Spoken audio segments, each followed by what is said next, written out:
Hi, I'm Jen. I'm a medical esthetician and I love helping my clients find new treatments and products that can help them look and feel better.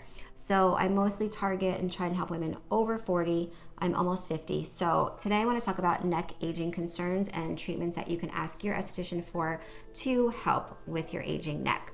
So if you're interested, then keep watching and let's get started.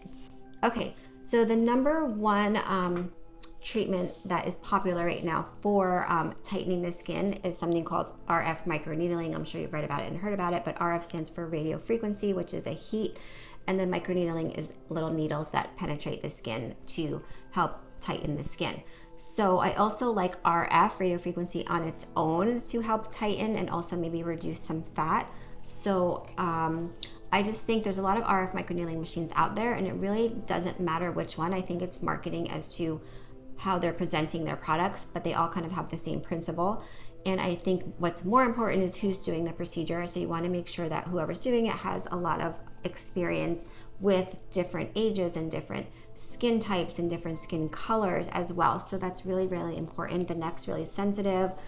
Darker skin patients and clients are more sensitive. So you just want to make sure that you ask these questions. The other thing is the vampire facelift. So, when you do the RF microneedling and you take the patient's blood and spin it and put it, back on, I honestly haven't seen that great of a result of doing the vampire facelift versus doing it like the way that we do it here, which is RF microneedling, and then we use products specifically for like mesotherapy, and I use a company, different ones, but say hypothetically, I'm going to pull this one. So from Fusion. So there are different cocktails of ingredients that are meant for microneedling. So for skin tightening, so I might use like DMAE or some type of like plant stem cells or something. I just think like price per price that you don't need to do the vampire facelift. I just haven't seen anybody have amazing results doing it that way versus using like the alternatives for the vampire facelift. And it doesn't have to be this, it could be whatever your skin people are using. Specifically for microneedling, I think it's fine and it's going to save you money. So that's my tip for that. I think HIFU, so if you have fat pads like here and in the jowl area, HIFU is high intensity focused ultrasound, similar to back in the day all therapy. It's a little bit uncomfortable, but you can get a good result, especially under the chin area and in the jowl area, especially if you start younger. I see really good results with that. If you wait too long, it's a lot harder to get a more drastic result. So I always say, like, start early, just do something like in your 30s a couple times a year, then more as you get older, as opposed to like chasing down these things when you get too old. I mean, you're going to see some results if you don't want to do surgery, but it just takes more treatments and more home care and a lot more effort, unfortunately. Okay, so I like microcurrent too.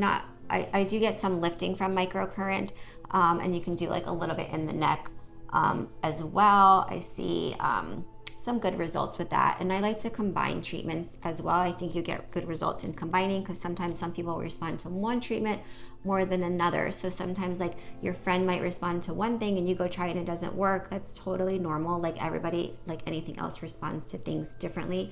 You respond to a diet differently than someone else responds to the same diet. So it's just kind of finding what works for you and going to a person that can give you like different options in treatments.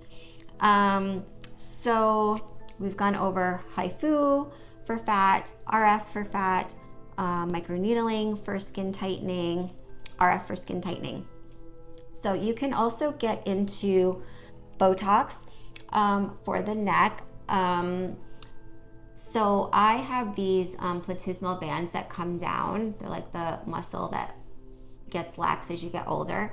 And the only thing you can really do for that is to Botox them. Like the other treatments don't have a really good result in tightening these platysmal bands, or I could do surgery. But as an option to surgery, you could Botox these bands and get really good results with that.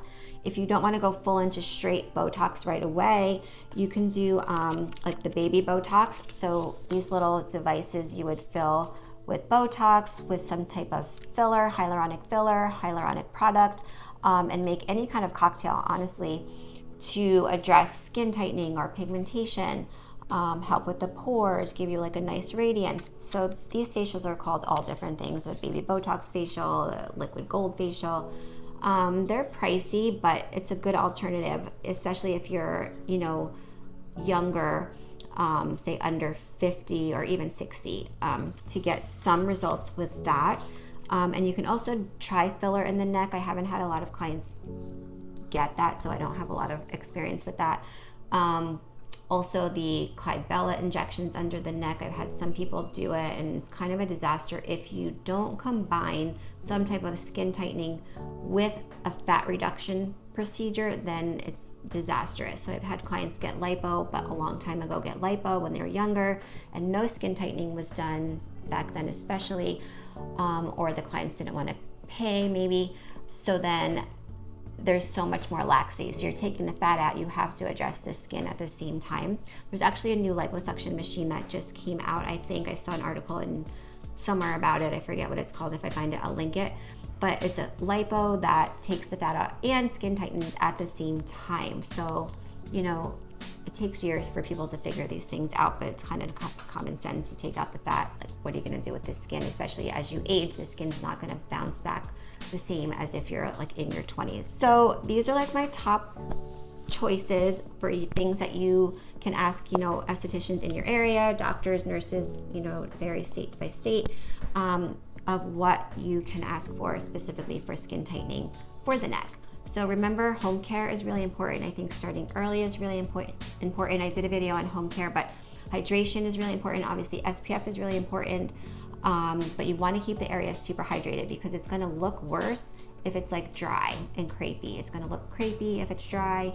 And even I get like when I am not hydrated enough, like even it will even like be a little lax under here. So I'm telling you, the more you hydrate throughout the day, even if it's like once in the morning and then hydrate during the day, with a topical product is really important. I'll do a whole other video on what you can take to help increase the hydration in your body, especially this time of year, because we're going into allergy season and everybody's starting to take their antihistamines, and it's wreaking havoc on your skin, especially as you get older.